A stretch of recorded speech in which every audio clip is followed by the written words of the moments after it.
el día 6, el domingo 6 en la noche, vamos a tener un concierto con el hermano Jairo Puello, viene desde los Estados Unidos y se llama, no hemos hecho la publicidad todavía, pues se llama Sobre la Roca. Jairo Puello, quizás algunos de ustedes lo han oído en la televisión o tienen algún CD de él. Así que anote esa fecha, eso va a ser el domingo 6 de abril en la noche, en el 5 de la noche. Pero el día 30, es decir, el último domingo de este mes, a las 6 también y media, que es nuestro culto de fin de mes, viene el pastor Ernesto Santiago de Santo Domingo y va a exponer la palabra ese día. Así que vamos a tener 2 fines de semana en la noche continuo con algunas actividades. Quizá JP pueda cantar algo ese día del día 6. No sé, tendría que hablar con él. Dios les bendiga muchísimo a todos los que son, a todos ustedes, los que son visita. Algunos hermanos me escribieron que por la razón que no están aquí, como Nieve, que estuvo toda la noche bombeando sangre. Ustedes saben la dificultad de ella. Cachi está en Santo Domingo, si mal no recuerdo, en un evento misionero de evangelismo inclusivo internacional. Félix también está en Santo Domingo con un grupo de sordos que están haciendo, no me acuerdo bien qué fue lo que me dijeron, pero yo sé que están allá. Y creo que solamente tengo notificaciones específicas de estos hermanos que no están aquí por esto. El resto, llámele, visítele, mire a ver qué les pasa, qué les pasó. No es la lluvia, yo sé que no es la lluvia, porque la lluvia pasó hace mucho. Por otro lado, quisiera amonestarles en el amor del Señor Jesucristo. No suelo hacer esto, pero quisiera amonestarles a que procuren llegar a tiempo. Es a las 10 el culto y comenzamos a las 10. Así que vengan temprano para que disfruten de la alabanza al Señor, del canto a nuestro Dios, para que nuestras vidas no sean quizás tan secas y áridas en materia de entrar a la palabra, quizás a la predicación, sino que nos hayamos elevado a la presencia del Señor a través de este recurso que Él mismo diseñó, que Él mismo creó, este arte bello, hermoso, y que lo ordenó como parte de la liturgia y del servicio que hacemos a Dios regularmente cada semana en todos los lugares del mundo, en todas las iglesias. Yo no sé cómo se habrán sentido los creyentes desde que en los tiempos de Arrio, el hereje, se prohibió el canto congregacional, hasta Calvino y Lutero, que se recuperó el canto congregacional otra vez. Yo no sé cómo era ir a una iglesia a rezar y a oír a un predicador hablar y ya. Para mí sería algo fatal, se lo aseguro. Yo tengo que cantar, yo tengo que alabar a mi Dios y oír la voz de los hermanos, de los que cantan, de los que dirigen, elevando acciones de gracias y palabras de levantar el nombre de nuestro Señor Jesucristo. Así que venga a tiempo, llegue a las 10, comenzamos a las 10. En esta mañana, quizás a seguida de lo que hablamos, de lo que estuvimos compartiendo la semana pasada, vamos al pasaje que nos sigue y vamos a hablar en esta mañana de siguiendo a Dios a su manera o a tu manera. Siguiendo a Dios a su manera o a tu manera. Acuérdense que la semana pasada estuvimos hablando de quién es Jesús y cuál fue su obra magna, cuál fue su gran obra en la cruz. Y eso está en Mateo estuvimos disertando en Mateo capítulo 16, versículos 13 hasta el 20. ¿Quién es Jesús y cuál es su obra magna? Y para resumir, Jesús es el Cristo, el Hijo de Dios vivo, y su obra magna es su cuerpo, la iglesia de Cristo que Él forjó que Él creó. Por eso le dijo a Pedro: Pedro, yo te digo que tú eres Pedro, y sobre esa roca que discutimos, sobre esa declaración, edificaré mi iglesia, y las puertas del Hades no prevalecerán contra ella. En otras palabras, no importa que martiricen a millones de los fieles de la iglesia de Cristo, como lo sabemos que ha pasado en la historia, no importa que maten, que crucifiquen al Cordero, no importa lo que suceda, la iglesia prevalecerá por los siglos de los siglos, mientras dure la sementera, mientras duren las estaciones, mientras el tiempo permanezca como nosotros le vemos. ¿Quién es Jesús y cuál es su magna obra? En esta mañana, a seguida, en nuestro pasaje, vamos a estar comentando y hablando sobre siguiendo a Jesús a su manera o a tu manera. Y antes de leer, lo cierto es que a ti y a mí nos gustaría que las cosas siempre se hagan a nuestra manera, como suelen cantar algunos: a mi manera, ¿verdad? A mi manera, a mi modo.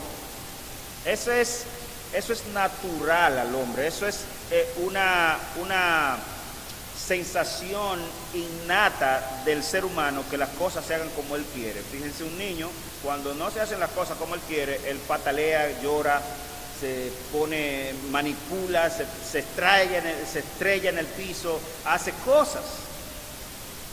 Lo vemos desde pequeño, y cuando somos grandes, si no se nos ha ayudado a moldear un poco nuestro carácter, entonces nosotros estrellamos y rompemos si las cosas no se hacen a nuestro modo, a nuestra manera. Eso es natural, pero es pecaminoso. Yo no dije que es divino el que sea natural. De hecho, las cosas naturales generalmente son en contra de Dios, o prácticamente son contrarias a Dios. Hay un sinnúmero de cuadros de cómo los hombres y sus religiones quisieran que sea su Cristo. El Mesías, el Cristo que querían los judíos, debía ser un político humano, pero sobrevestido de un poder extraordinario que pudiera subyugar a todas las naciones y hacer un gran imperio con Jerusalén a la cabeza. Para ellos ese era el Cristo que ellos querían. De hecho, en el judaísmo, cuando se encuentra con pasajes como Daniel capítulo 9 y capítulo 7, capítulo 9, que dice que el Cristo sería muerto, mas no por sí, ellos no saben a qué se refiere ese pasaje. Y cuando se encuentran con el protoevangelio, como le llaman algunos, allí en Isaías capítulo 53, ellos lo pasan por alto y resulta una piedra de tropiezo para los judíos, porque en su mentalidad el Cristo debía ser un gran caudillo con mucho poder humano, pero con mucho poder, descendiente de David, que subyugara a las naciones a su antojo.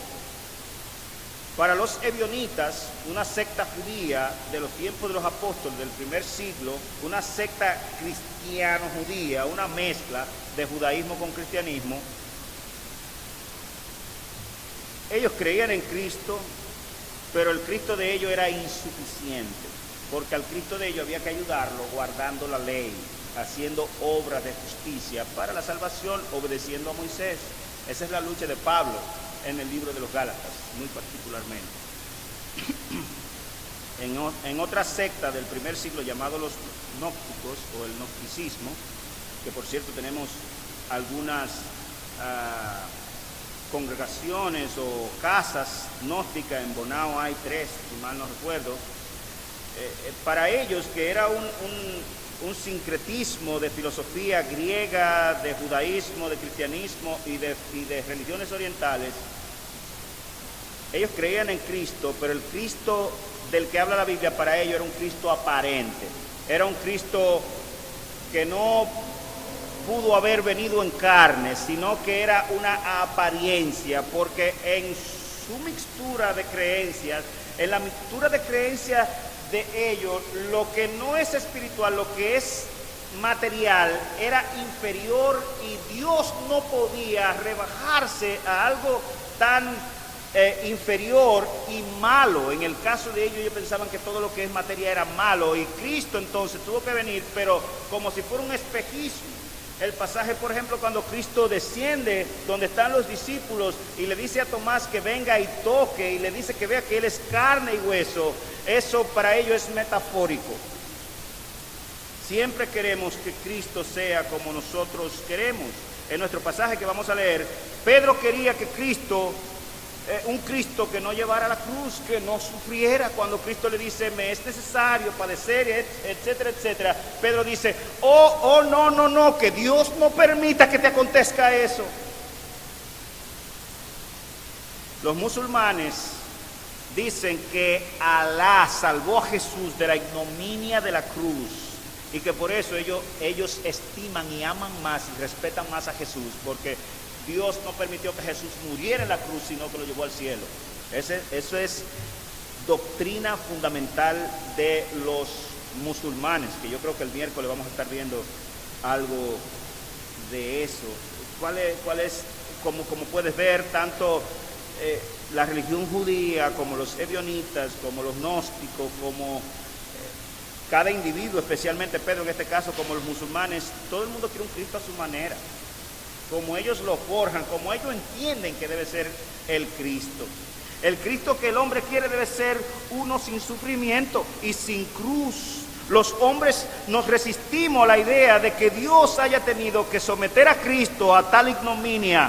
Sufrir no es bienaventurado para ningún ser humano. Nosotros no queremos eso. Nosotros rechazamos el sufrimiento al costo que sea.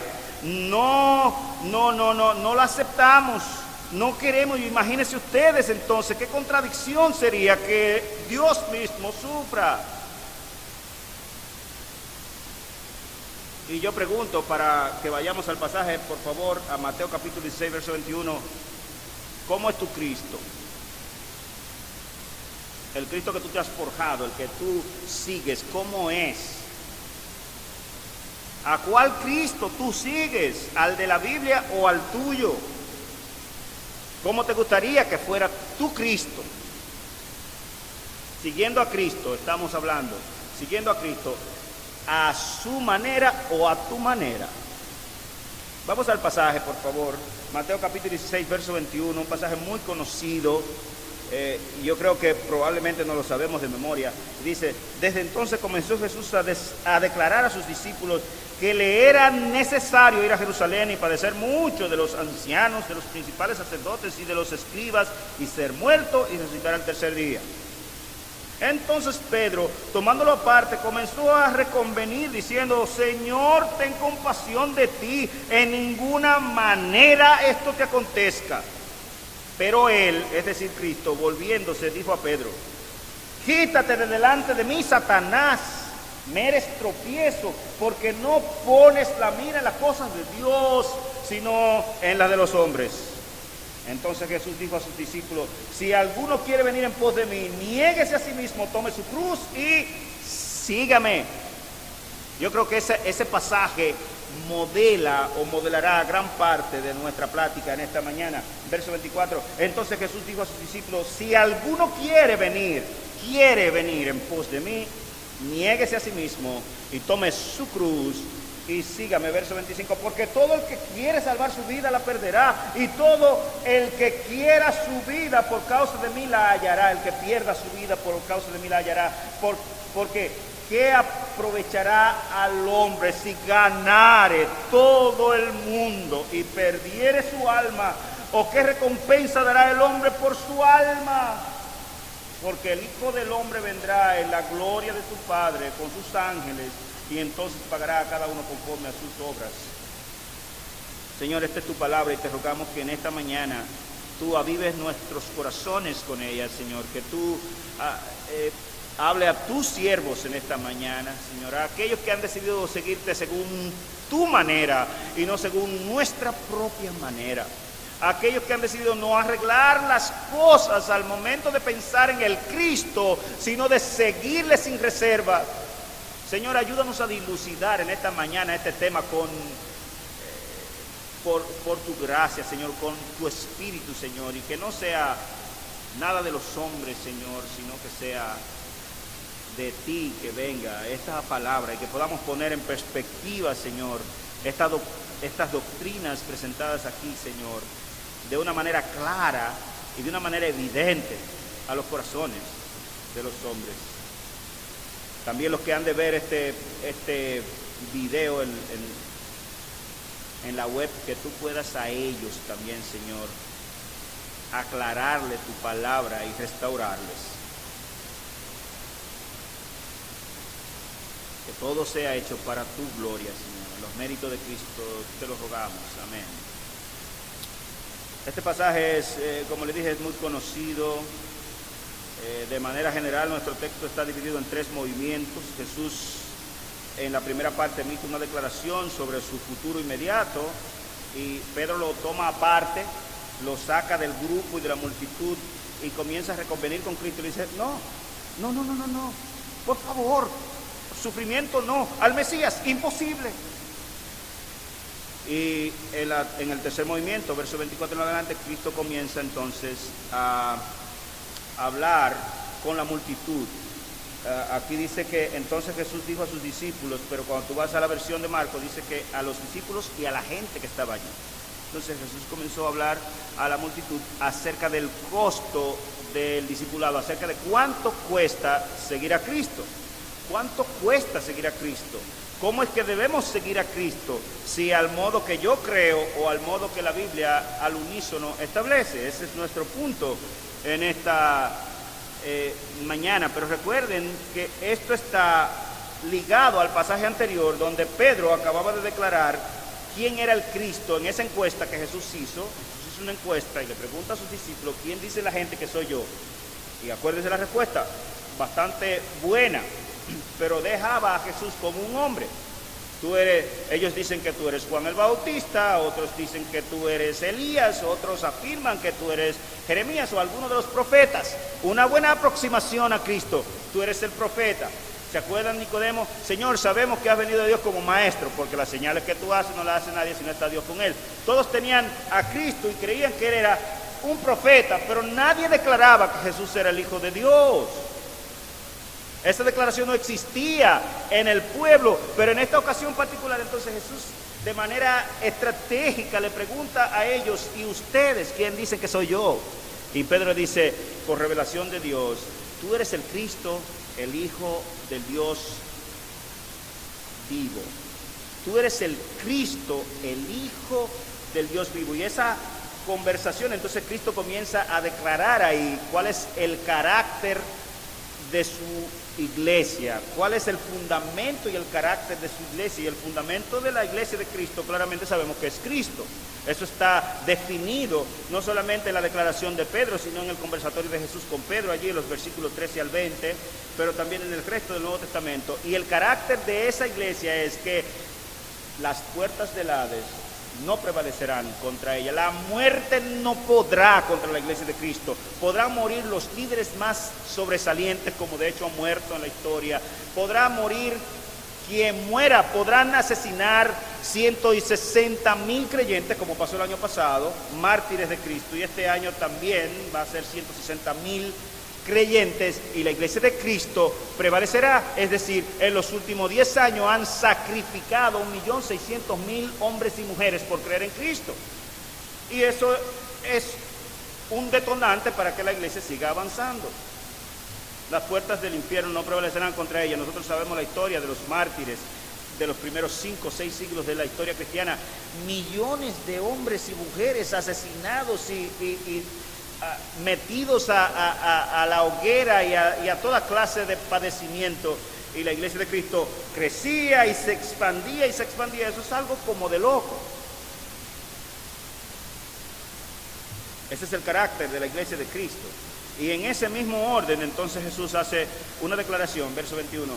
Desde entonces comenzó Jesús a declarar a sus discípulos que le era necesario ir a Jerusalén y padecer mucho de los ancianos, de los principales sacerdotes y de los escribas, y ser muerto y resucitar al tercer día. Parece una declaración sencilla, pero déjame decirte que esta es la médula del Evangelio de Jesucristo. Esto es el centro del Evangelio de Jesucristo. De hecho, la fórmula que es salvadora, lo que la gente tiene que oír para salvarse, tiene que ser exactamente esta fórmula que está aquí. Fíjate otra vez. Desde entonces comenzó Jesús a declarar a sus discípulos que le era necesario ir a Jerusalén y padecer mucho de los ancianos, de los principales sacerdotes, de los escribas, y ser muerto y resucitar el tercer día. Claramente vemos dónde Jesús tenía que padecer conforme a las Escrituras, quiénes le habrían de perpetrar la muerte a Jesús y los sufrimientos conforme a las Escrituras, como dice el Salmo 2, ¿por qué se amotinan las gentes y los pueblos piensan cosas vanas contra Jehová y contra su ungido? ¿Por qué los reyes de la tierra maquinan diciendo, rompamos de nosotros sus cuerdas y echemos de nosotros su ligadura?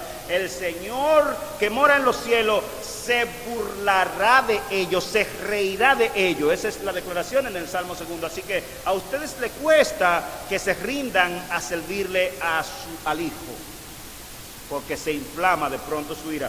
Ya sabemos, era profético que debía de morir, nacer y morir en los linderos de Jerusalén, y que quienes le habrían de matar al Cristo eran los gobernantes y los jefes de las naciones, con todo el pueblo, a una. Acuérdense, mátenlo, mátenlo, mátenlo, suelten a quien ustedes quieran, pero maten a Jesucristo. Y las multitudes gritaban una y otra vez, sí, merece la muerte, hay que matarle. Pero Pilatos, por librarle, le trae a un diablo en persona. Él dice, ¿a quién suelto? ¿A este hombre o a este diablo? No, suelta al diablo y mata al hombre. Esa es la realidad histórica de todo lo que le pasó a nuestro Señor Jesucristo. Pero este pasaje nos dice que el punto final del sufrimiento, de los padecimientos, de toda la ignominia por la que tuvo que atravesar nuestro Señor Jesucristo, era la muerte. El asesinamiento, lo habrían de asesinar en Jerusalén.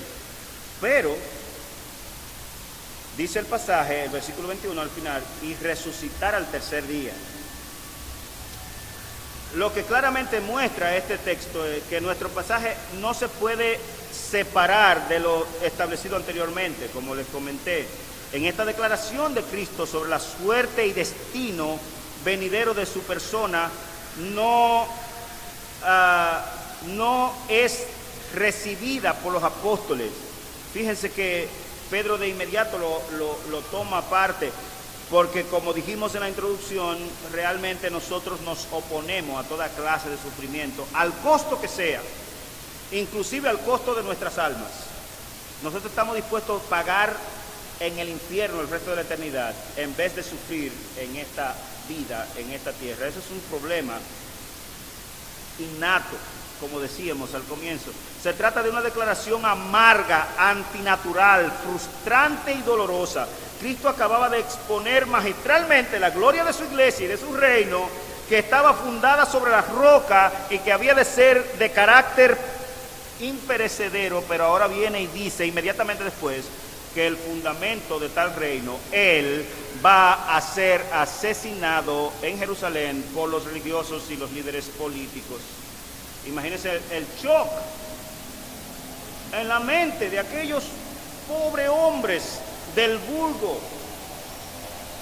que habían aprendido a amar a Cristo, que le amaban, que le amaban entrañablemente. Era una declaración como loca, parecía una locura, pero ¿cómo puede ser?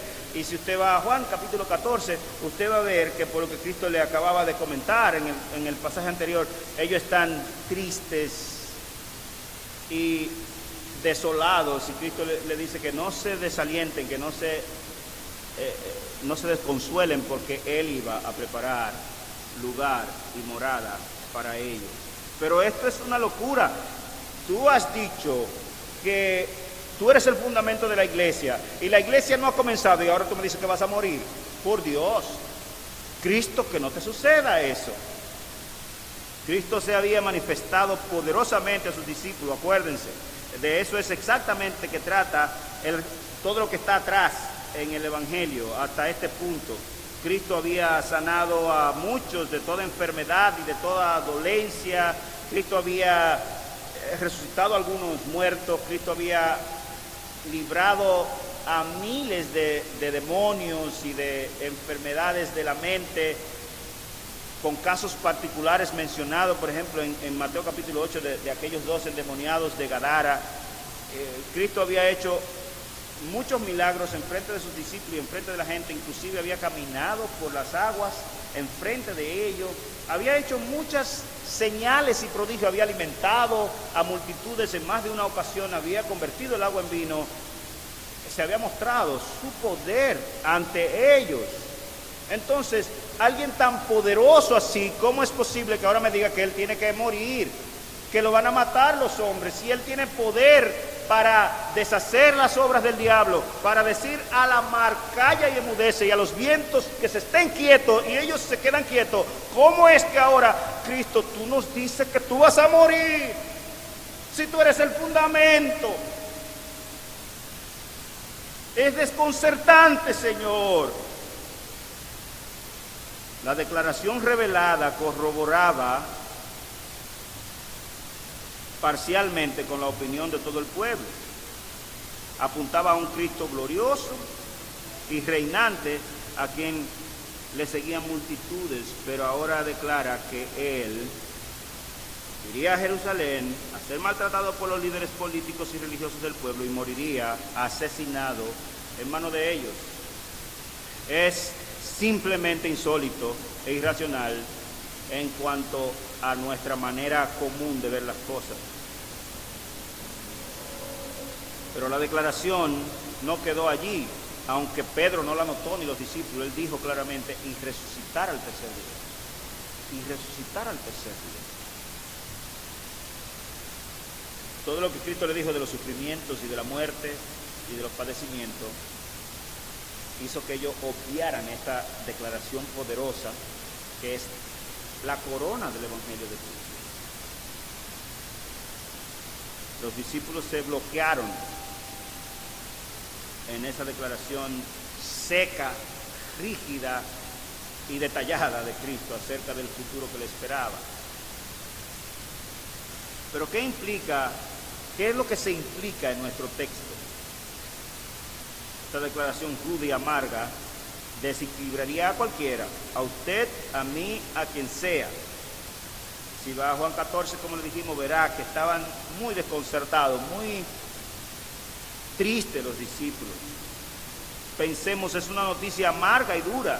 No es así, es dura. ¿Por qué? Porque nosotros primero, ya usted ve cuando se pone alguien, cuando tiene un ser querido que está grave y muriendo, se vuelve loco. Y da vuelta para acá, y da vuelta para allá, y se tira para allá, se le olvidan los muchachos.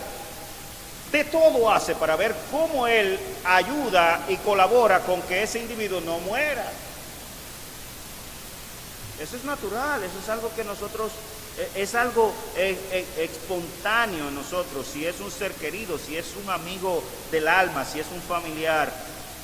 Los seres humanos detestamos el sufrimiento. No queremos sufrimiento ni para nosotros ni para ningún ser querido. Y es por eso que Pedro reacciona de esta manera. Pero la idea de un Mesías, príncipe, sufrido, maltratado y asesinado por los hombres es un escándalo, dice el apóstol Pablo. Pero nosotros predicamos ese escándalo. Y nosotros predicamos a ese Cristo y a ese Cristo crucificado.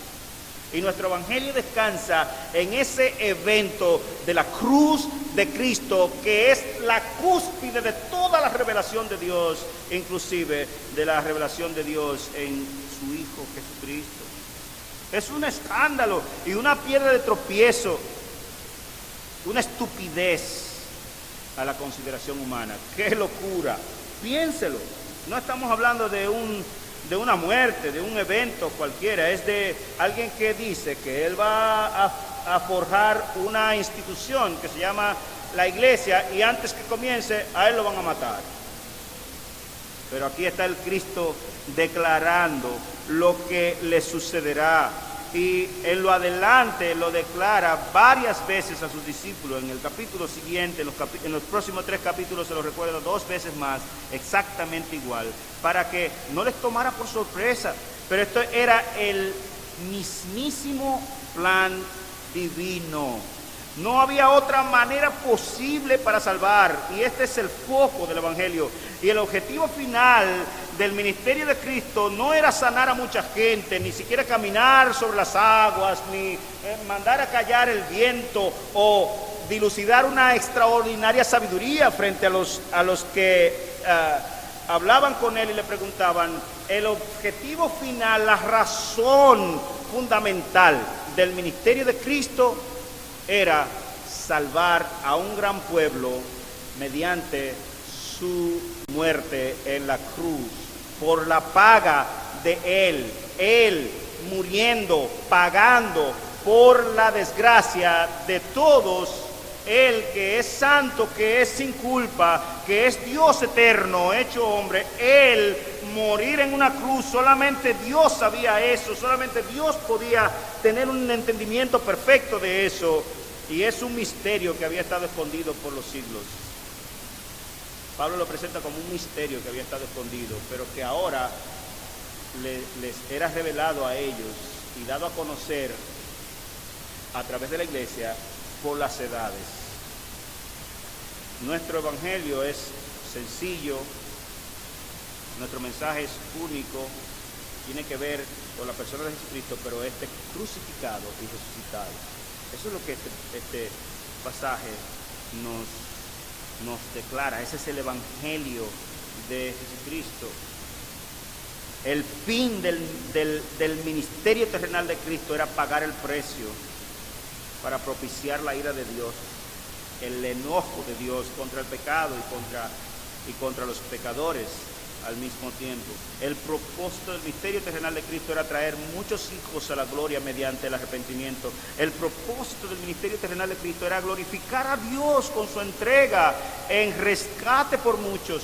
Acuérdense cómo lo presenta Juan el Bautista cuando lo ve la primera vez y se lo presenta al pueblo. He ahí el Cordero de Dios que quita el pecado del mundo. Y ellos sabían de qué él estaba hablando cuando le habló de Cordero. Ellos sabían perfectamente cuál era a la figura que apuntaba Juan cuando le dijo: ese es el Cordero de Dios. Aquí estamos hablando del Evangelio. De esto es que a fin de cuentas trata la fe cristiana. Esta es la médula, esto es lo que trae gente del reino de las tinieblas al reino de la luz. No es cualquier declaración ni cualquier cosa, es a Cristo y a este crucificado y este resucitado en favor de los perdidos. Esta declaración de Cristo es lo que se va a repetir y recalcar una y otra vez a través de todo el Nuevo Testamento. Dos cosas contiene en esencia el Evangelio de nuestro Señor Jesucristo: padecimiento, muerte y sepultura del Cristo, la cruz y la resurrección de entre los muertos, la victoria. Esas dos cosas. Vamos a verlo en algunos pasajes para que usted vea que es una repetición continua de la misma cosa. Quizás el pasaje que usted más domine, porque lo hemos mencionado muchas veces, 1 Corintios capítulo 15, puede ir allá conmigo, por favor.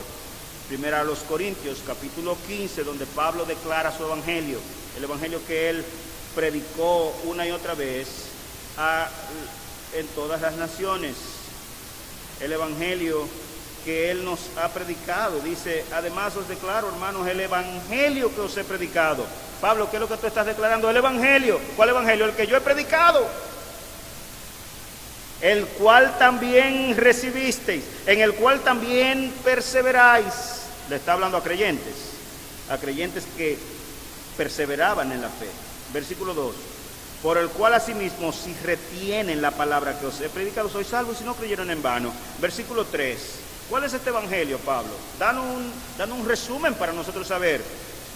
Porque primeramente os he enseñado lo que asimismo recibí, que Cristo murió por nuestros pecados conforme a las Escrituras. La cruz de Cristo, ¿verdad? Y que fue sepultado y que resucitó al tercer día conforme a las Escrituras. Y sigue haciendo una apología de la aparición de Cristo a mucha gente después de resucitado. Pero vaya conmigo a Romanos capítulo 1, versículo 1 al 4, por favor.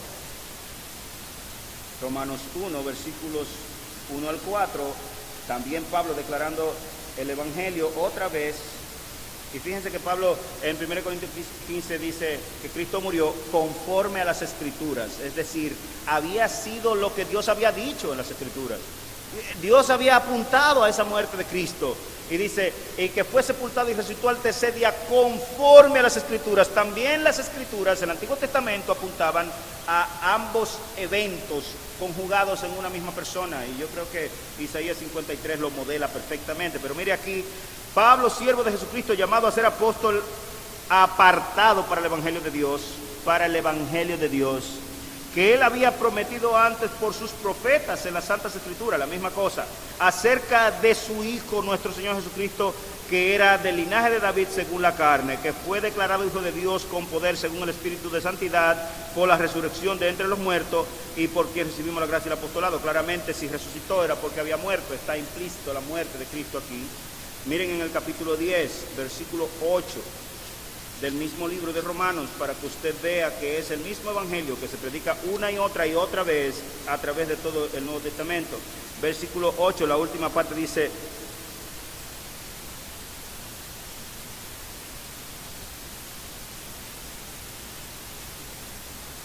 esta es la palabra de fe que predicamos, el evangelio, que si confiesas con tu boca que Jesús es Señor y creyere en tu corazón que Dios le levantó de los muertos, serás salvo. Claramente, si le levantó de los muertos era porque estaba muerto. No hay que ser muy inteligente para llegar a esa conclusión allí. Y el pasaje que todos nos sabemos de Juan 3:16 nos recuerda que de tal manera Dios amó al mundo que dio a su Hijo único, claramente a morir, para que todo aquel que en él crea no se pierda, mas tenga vida eterna. Y esta es la vida, que te conozcan a ti y a Jesucristo, a quien has enviado. Pero mira, si quieres, cómo eran los sermones de estos hombres de Dios, de estos apóstoles al principio, para que tú veas en el libro de los Hechos cuántas veces, y solamente estoy mencionando algunas. Mira el capítulo 2 del libro de los Hechos, verso 36, para que tú veas qué era lo que estos hombres predicaban, de quién hablaban. Voy a leer desde el verso 34, porque David no subió a los cielos, pero él mismo dice: dijo el Señor a mi Señor, siéntate a mi diestra hasta que ponga a tus enemigos por estrado de tus pies. Sepa pues ciertísimamente toda la casa de Israel que a este Jesús, a quien vosotros crucificaste, Dios le ha hecho Señor y Cristo. Esa es la predicación de Pedro aquí, y ese día se convirtieron en un par de miles. Mire otro pasaje en el capítulo 3, versículo 13 al 15, otro sermón de Pedro, quizás el segundo sermón de Pedro. Dice: el Dios de Abraham, de Isaac y de Jacob, el Dios de nuestros padres, ha glorificado a su Hijo Jesús, a quien vosotros entregasteis y negasteis delante de Pilato cuando éste había resuelto ponerle en libertad. Mas vosotros negasteis al santo y al justo y prendisteis y pedisteis que se os diese a un homicida, y mataste al autor de la vida, a quien Dios ha resucitado de los muertos, de lo cual nosotros somos testigos. Mira el verso 22 de ese mismo capítulo, dice: porque Moisés dijo a los padres: el Señor vuestro Dios os levantará profeta de entre vuestros hermanos como a mí, a él oiréis en todas las cosas que os hable. Y toda alma que no oiga a aquel profeta será desarraigado del pueblo.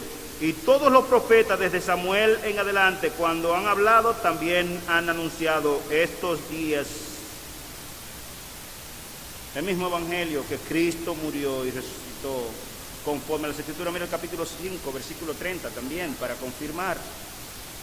Hechos 5, versículo 30 dice: el Dios de nuestros padres levantó a Jesús, a quien vosotros matasteis colgándole en un madero. Capítulo 9, verso 20. Verso 20 dice: enseguida predicaba a Cristo, esto es Pablo, después de la conversión, en la sinagoga, diciendo que este era el Hijo de Dios. Y todos los que le oían estaban atónitos y decían: ¿no es este el que asociaba en Jerusalén, el que asolaba en Jerusalén a los que invocaban este nombre? Y a eso vino acá, para llevarlos presos ante los principales sacerdotes. Pero Saulo mucho más se esforzaba y confundía a los judíos que moraban en Damasco, demostrando que ese Jesús era el Cristo. Y si quieres el capítulo 17, también otra exposición de Pablo, verso 31, para que veas que es una continuidad, es el mismo evangelio predicado por todas partes. Dice allí: por cuanto ha establecido un día en el cual juzgará al mundo con justicia por aquel varón a quien designó, dando fe a todos con haberle levantado de los muertos. Capítulo 18, verso 28, también el apóstol Pablo menciona y dice: porque con gran vehemencia refutaba públicamente a los judíos, demostrando por las Escrituras que Jesús es el Cristo. Ese es el evangelio. ¿Cuál es el evangelio? Que yo tengo que ir a Jerusalén y padecer mucho de los principales y ser asesinado y al tercer día ser levantado. Ese es el evangelio de nuestro Señor Jesucristo. A eso apunta todos los profetas, a ese evento glorioso que ciertamente resquebraja el curso normal de la historia humana. A ese evento apuntaba Dios en todas las Escrituras. Es asombroso ver cómo se demuestra en los evangelios, en las cartas, muy especialmente en la carta a los hebreos y en Apocalipsis, cómo Dios había dado figura, había hablado, había anunciado por los profetas muchísimas cosas que si no nos dicen que eso hablaba de Cristo, nosotros no sabemos. Pero todas esas escrituras, Lucas capítulo 20, verso 24, capítulo 24, verso 44, apuntaban al Mesías, al Cristo.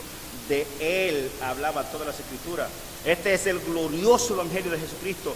Todo tema de la vida y todos los temas de la divinidad giran holísticamente o centrado en torno a este tema que corresponde al ápice, a la cúspide de la revelación de Dios.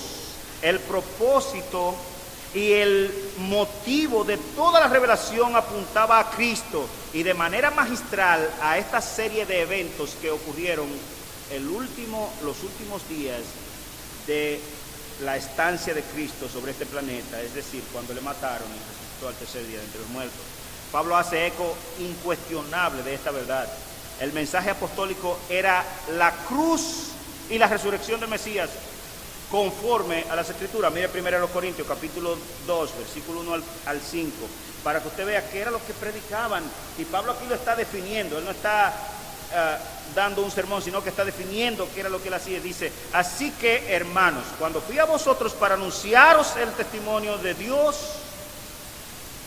Corintios, no fui con excelencia de palabra o de sabiduría, pues me propuse no saber entre vosotros cosa alguna. Miren quién está hablando aquí. No estamos hablando de un muerto en vida campesino que no sabía nada, estamos hablando de una eminencia humana. Y él dice aquí que cuando fue a darle el testimonio de Dios, se propuso, no fue con excelencia de palabra ni de sabiduría, pues me propuse no saber entre ustedes cosa alguna, sino a Jesucristo y a este colgado y a este crucificado. Y estuve entre vosotros con debilidad y mucho temor y temblor. Wow. Y ni mi palabra, ni mi predicación fue con palabras persuasivas de humana sabiduría. Primero a los Tesalonicenses capítulo 2, versículo 2 al 8, Pablo habla un poco más de esto. Él no fue persuadiendo. A él no le interesaba la opinión que tuvieran los hombres de él. A él no le interesaba ni siquiera su cúmulo teológico y de estudios diversos que había realizado. Era un erudito, sino con demostración del Espíritu y de poder, para que vuestra fe no esté fundada en la sabiduría de los hombres, sino en el poder de Dios. ¿Y cuál es el poder de Dios, hermano? Pregunto yo. Romanos capítulo 1, verso 16, eso sábese en la fe cristiana, porque no me avergüenzo del evangelio, que es el poder de Dios. ¿Cuál evangelio? Que Cristo murió conforme a las Escrituras y que resucitó al tercer día de entre los muertos conforme a las Escrituras. ¿Y eso qué? Pablo sigue discutiendo. Miren en el capítulo 1 de 1 Corintios, versículos 17 y 18, dice: Pues no me envió Cristo a bautizar, sino a predicar el Evangelio, no con sabiduría de palabras, para que no se haga vana la cruz de Cristo. Verso 18, porque la palabra de la cruz es locura a los que se pierden, a los réprobos, a los que están camino al infierno. Es una locura a los que se pierden, pero a los que se salvan es que poder de Dios y sabiduría de Dios. Poder de Dios y sabiduría de Dios.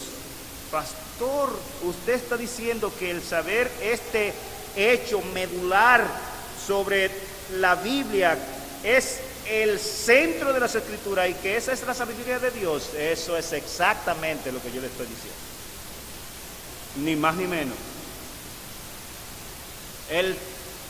Por eso usted ve a Pablo inmerso en Cristo, metido en Cristo, y dice, para mí vivir es Cristo y el morir mejor. El morir también es Cristo, porque sea que esté presente entre ustedes o esté ausente a este cuerpo, como quiera, estoy con Cristo. Porque Él es la plenitud, el que llena todo y en todo. Y sea que estemos vivos o que tengamos un cáncer que nos está llevando no sé quién, o que estemos vomitando la sangre literalmente, Cristo es el todo, la plenitud, el que satisface todas mis necesidades. Acuérdense, el Señor es mi pastor. No tengo falta de ningún bien, de nada. Decía Tomasco ayer que él no aconseja en su iglesia, porque la predicación es suficiente. Él dice, nosotros predicamos el Evangelio de Cristo, nuestra iglesia es saludable, grande, creciente, y rara vez tenemos que aconsejar a la gente, porque este Evangelio es suficiente. Y Cristo es suficiente, y el Espíritu Santo que mora en nosotros es nuestro paracletos, nuestro consolador, nuestro consejero, y no tenemos que estar buscando anuncios y opiniones, porque le tenemos a Él y le tenemos morando en nosotros, y no necesitamos otra sabiduría más que la sabiduría de Dios. Pablo sabía mucho, Pablo era un erudito. Dice Plinio, un filósofo e historiador romano, que parece había conversado con Pablo. Él dice, en un lugar lo leí, que Pablo pudo haber sido el más grande de los eruditos en su entonces. Dominaba varios idiomas, tenía varias ciudadanías, había sido criado en Jerusalén, que es mucho que decir, y dominaba las leyes de Roma, del imperio de entonces, y era un filósofo, un teólogo. Pero este señor, con ese cúmulo de sabiduría, de hecho en Filipenses capítulo 3, él dice que él hizo así con sus títulos universitarios, los agarró, lo volvió una porquería y lo botó en el zafacón donde se echan los papeles del baño, para ganar a Cristo. Si Cristo fuera tu Señor y tu Dios, Él sería suficiente a tu casa, te lo puedo garantizar. No tendrías falta de ningún bien. Aunque ande en el valle de sombra de muerte, no temerás mal alguno, porque Él está con nosotros. Esa es su promesa, y yo no sé cómo es que no la podemos vivir y creer. Él está ahí y Él se hace presente en nosotros. Él vive dentro de nosotros a través de su Espíritu. Eso es lo que las Escrituras declaran. Y si alguno no tiene el Espíritu de Cristo, no es de Él. Hermanos, nosotros fuimos llamados a consolarnos en Dios, no en la sabiduría de los hombres. Mire cómo lo dice Pablo más adelante en el versículo 21 del capítulo 1 de 1 Corintios. Pues ya que la sabiduría de Dios, el mundo no conoció a Dios mediante su propia sabiduría, ni mediante todas esas escuelas de filosofía sofisticada de los griegos. agradó a Dios salvar a los creyentes por la locura de la predicación. Porque los judíos piden señales y los griegos buscan sabiduría, pero nosotros predicamos a Cristo crucificado. Para los judíos ciertamente tropezadero y para los gentiles locura, mas para los llamados, así judíos como griegos, Cristo, poder de Dios y sabiduría de Dios.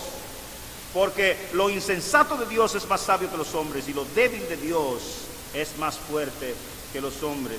Y Pablo dice lo mismo en Hechos capítulo 10, de otra manera dice allí Hechos capítulo 10, versículo 39, y nosotros somos testigos de todas las cosas que Jesús hizo en la tierra de Judea y de Jerusalén, a quien mataron colgándole en un madero, a este levantó Dios al tercer día e hizo que se manifestase, creo que es Pedro que está aquí, no a todo el pueblo, sino a los testigos que Dios había ordenado de antemano, a nosotros que comimos y bebimos con él después que resucitó de los muertos, dice Pedro, verso 42, y nos mandó que predicásemos al pueblo y testificásemos que él es el que Dios ha puesto por juez de vivos y de muertos. Miren el versículo 43, de este dan testimonio todos los profetas, todos, de este Señor, que todos los que en él creyeren recibirán perdón de pecado por su nombre. Bendito y alabado sea Dios.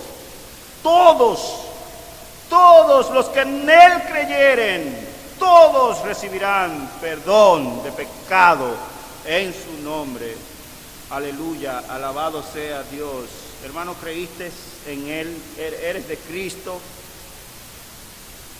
Acuérdense, los que son de Cristo han crucificado la carne con sus pasiones y con sus deseos.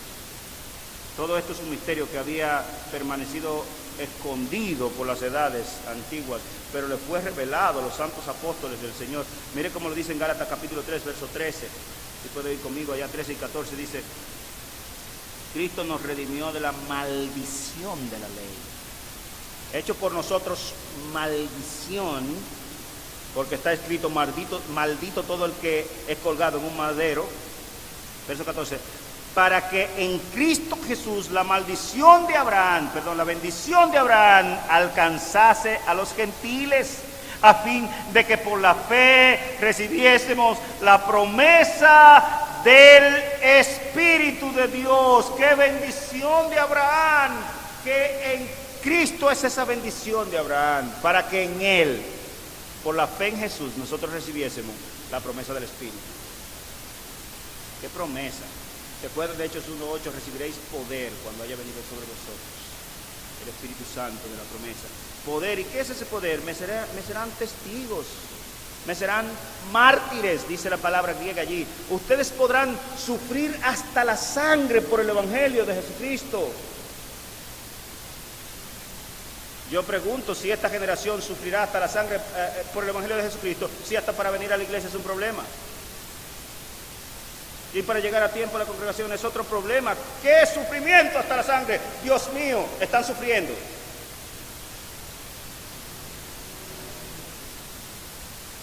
Una generación de locos, con una idea muy bohemia, pensando que los hechos de Cristo, si los tengo en la cabeza, soy salvo. Pablo dice en 1 Corintios capítulo 15, si perseveráis, sois salvos. Lo leímos ahorita. Si no creísteis, pero en vano. Creyentes en Cristo, pero en vano. No todo el que me dice Señor, Señor, entrará en el reino de los cielos, sino el que hace la voluntad de mi Padre que me envió. Padre, sé que es dura tu ira sobre mi persona y quisiera que fuera disuadida de ser posible, pero que no se haga mi voluntad, sino la tuya. Este es el santo evangelio de Jesucristo, el evangelio de la cruz de Cristo resucitado. El que creyere será salvo y el que no creyere será condenado. Marcos capítulo 16, versículo 15. Por lo demás, nadie nos prive de esta gloria del evangelio de Cristo, hermanos. Nadie nos prive, ni lo alto, ni lo profundo, ni enfermedad, ni soledad, ni calabozo, ni hambre. Nadie nos prive de esta gloria del evangelio de Cristo. porque todo en el que en él creyere recibirá perdón de pecados por su nombre. Esa es su promesa. Lo que parece una locura es el misterio revelado por Dios a los hombres para salvar. Increíblemente, el poder de Dios. Romanos capítulo 1, verso 16, 1 Corintios capítulo 1, versos 18 y 24, que repite la misma cosa una y otra vez. El evangelio que predico es el poder de Dios. Este mensaje no pende de un limbo, de un vacío. Se muestra en vida transformada por ese poder, como tú y como yo. Gente que vivían en las mazmorras del pecado, sin Dios y sin Cristo, sin amor, orgullosos, sin esperanza, sin nacionalidad celestial, solos a veces. Ahora este evangelio nos ha hecho libres, porque conoceréis la verdad, y la verdad os hará libres. Hermanos, se lo aseguro, yo no entiendo cómo es que los creyentes pueden frustrarse, por lo menos por un largo tiempo, y deprimirse por largos periodos de la existencia. Yo no lo puedo entender. Es que el nombre del Espíritu que muere en nosotros es consejero. Ese es el nombre que Juan le da en el capítulo 17 del Evangelio según San Juan. Consejero, que nos guiará a toda la verdad. Y conoceréis la verdad, y la verdad os hará libre. ¿Libres de qué? De cualquier cosa.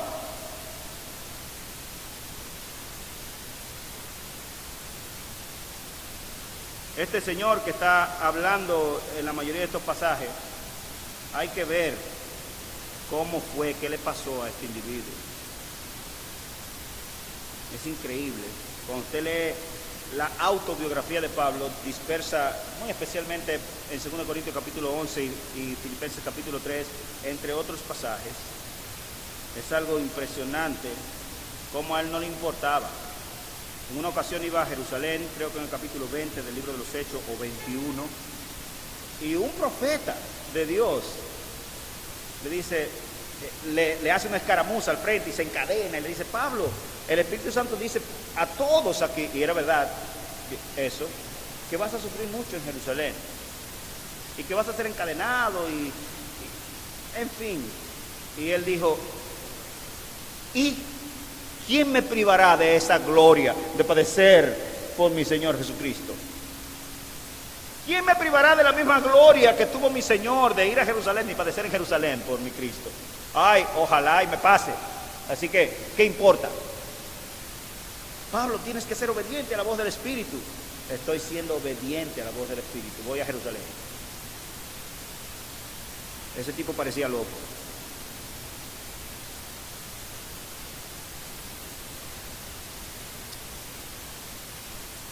Claramente el encuentro, Pedro toma parte a Jesús y le reconviene y le dice: por favor, que eso no te pase, pues. Pero imagínense lo que hubiera sido de nosotros si Cristo hubiera obedecido la voz de Satanás. Todavía estuviéramos en nuestro pecado. Si Cristo nos resucitó, ¿se acuerdan? 1 Corintios capítulo 15 sigue diciendo eso mismo. Si Cristo nos resucitó, vana es nuestra fe, vana es nuestra esperanza, andamos en nuestro pecado, hemos sido hallados falsos ministros de Cristo, porque Cristo nos resucitó, pero Cristo sí resucitó. Gloria y esperanza nuestra es hecha esa declaración: Jesucristo resucitó de entre los muertos. Esa es nuestra fe, esa es nuestra esperanza. Pero es natural que reaccionemos, como decíamos al principio, y vemos a Pedro aquí diciendo: Señor, por favor, que no te acontezca eso. Por favor, que Dios te libre de pena. Porque nosotros tenemos una visión un poco truncada de lo que es el sufrimiento, a fin de cuentas. El sufrimiento es resultado de la caída, ni más ni menos. Nadie podría decir eso. La muerte el orgullo, todo lo que conocemos como pecado, comenzó en aquel día cuando el hombre quiso ser igual a Dios, en el jardín del Edén. Usted se sabe la historia. Y desde ahí la muerte no ha cesado una y otra vez en el reino de los hombres, de los animales, de los árboles, de todo lo que tiene vida en este planeta. Pero eso no quiere decir que nosotros nos hayamos acostumbrado en 6.000 años de historia a la muerte. Pasarán 100.000 años más si Cristo no ha vuelto, que no creo, pero estoy simplemente poniendo un número, y no nos habremos acostumbrado al sufrimiento y a la muerte. Usted y yo estamos dispuestos a hacer lo que sea, hasta pagar en el infierno por la eternidad, por no sufrir en esta vida. Hasta que Cristo sea formado en nosotros y nosotros entendamos que a pesar de que es verdad que es fruto del pecado y de la caída, sea de otros o sea mío, o sea de quien sea, el Señor utiliza ese instrumento del sufrimiento y de la ignominia y de los pesares para su gloria. Y el mayor ejemplo es nuestro Señor Jesucristo. Pero Dios se ha propuesto llevar muchos hijos a la gloria, como dice el escritor de Hebreos. Por lo tanto, entre tanto que estamos aquí, es necesario padecer por el nombre de Cristo. Padecer por el nombre de Cristo. Apártate de mí, Satanás.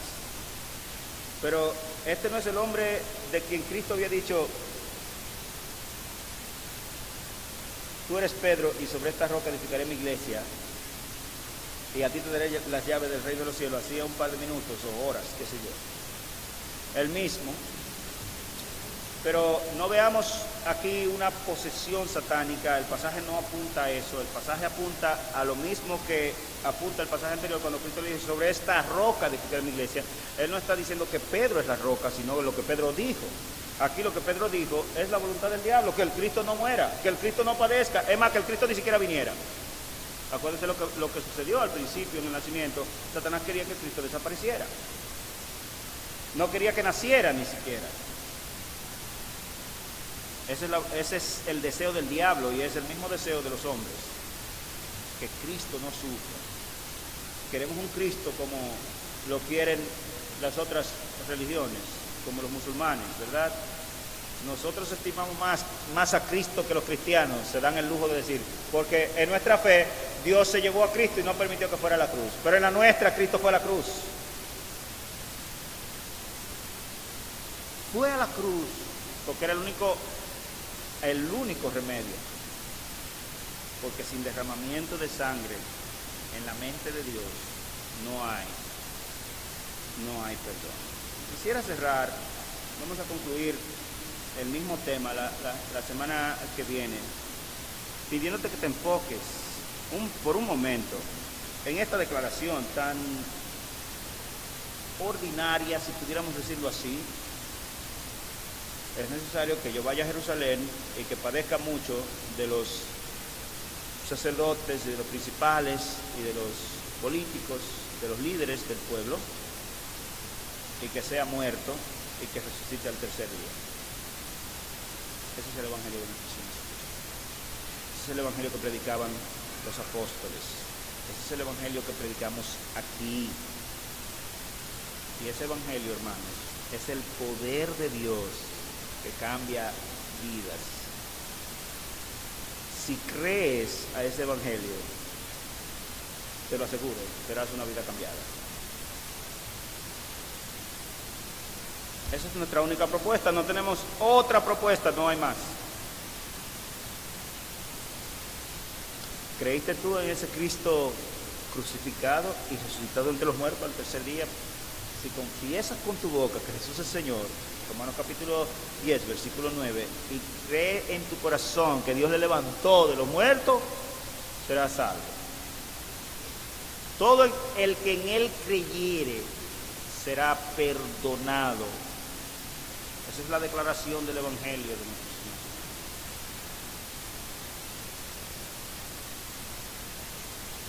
¿Sigues a Cristo a tu modo o al modo de Cristo?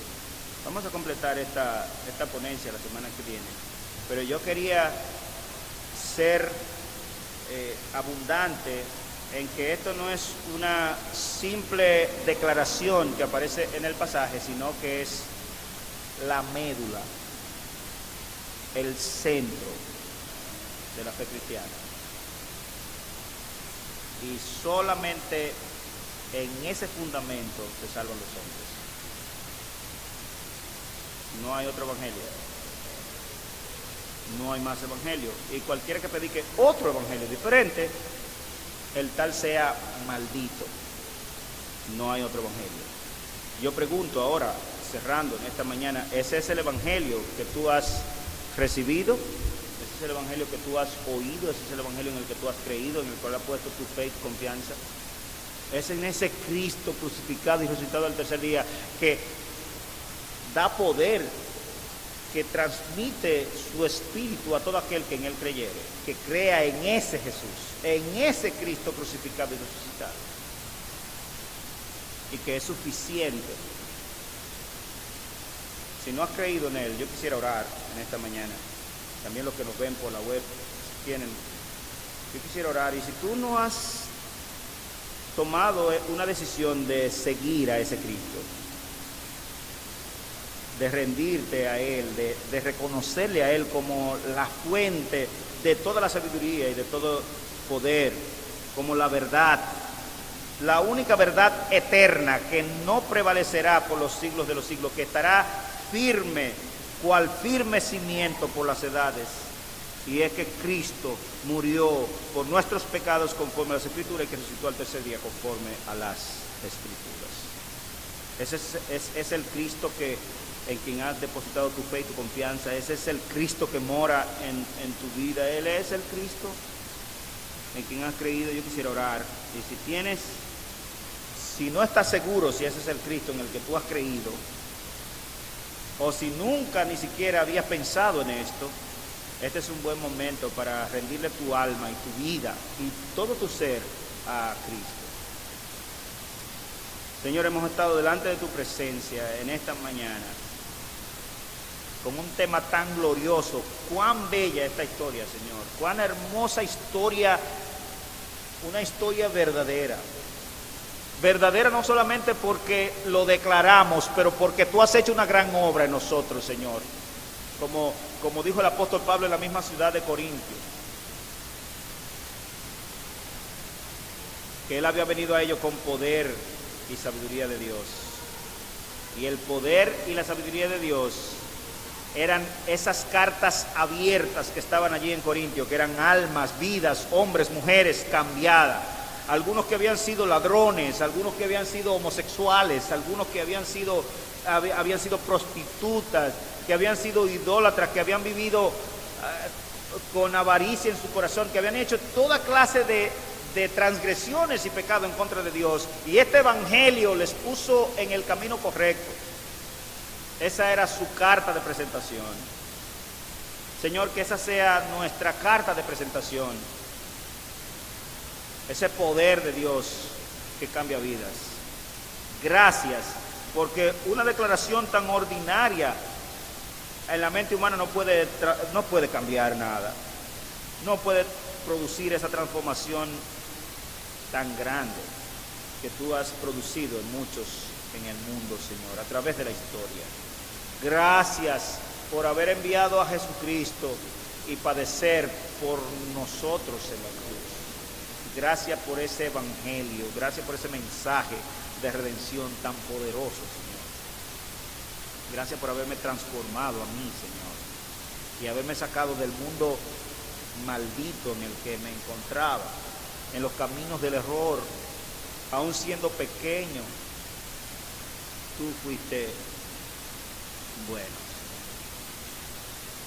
Sé bueno en esta mañana con algunos aquí, y sé bueno, Señor, con esta ponencia también a otros que van a oírla en otros medios, en los méritos de Cristo. Te los rogamos. Amén. Acuérdense el miércoles.